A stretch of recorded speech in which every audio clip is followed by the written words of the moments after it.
咁啊，工作人員亦都紛紛散開啦。我哋開閘嘅時候啦，咁啊前面快嘅馬有呢隻酷藍擺咗喺前面走先，咁啊出邊有榮彩繽紛啦，最出眾嘅戰利品啦，埋邊啊王者無敵灰馬大印銀紙啊，內欄有勁脆，大約響呢個咧就係第6、7位藍衫2搭到咧就係精彩鬥士啊。再跟住後邊嘅馬有美麗大師，出邊呢就係準備就緒，內欄尾5粉紅衫白鼻箍就直震撼啊！後邊嗰幾匹馬喜蓮歡星、醒目名區，暫時殿後呢就係瑞德福同埋嗰隻奇惑嚟噶。開始咧就接近對面直路，向住1004米嘅段處進發啦。前面帶頭嘅馬匹咧就係呢隻王者無敵啊帶頭啊！榮彩繽紛響個2搭望空嘅第2位啊！再見到第3位內欄呢就勁脆啦，外邊戰利品3搭望空咗嘅，中間第5位藍帽呢就係呢隻酷藍啊！跟住個內欄位置第6位啊精彩鬥士，響佢外邊位置就大印銀紙灰馬，再後邊嘅馬有直震撼中檔美麗大師，出邊準備就緒啊！後邊嗰幾匹馬喜蓮歡星、醒目名區，尾二出邊呢紫色眼罩就係奇惑啊，包咗落尾嘅馬呢就係嗰隻瑞德福嚟噶。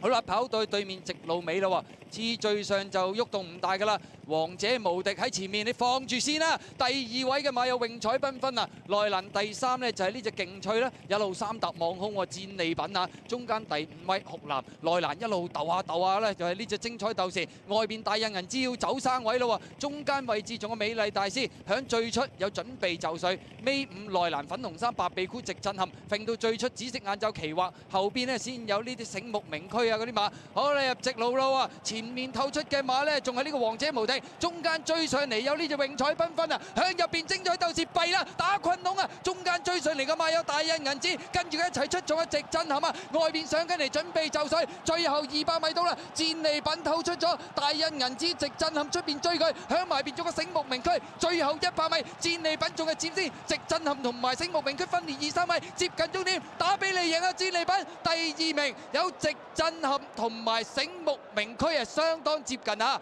結果打比大賽，潘頓、蔡約翰咁啊合作嘅坐騎就係呢匹戰利品，贏出2015年度嘅香港打比大賽，一路呢就響個外搭位置望空，連1800都未跑過，一上2000都拋甩贏啊！直震撼第2，醒目名區第3，喜蓮歡星第4。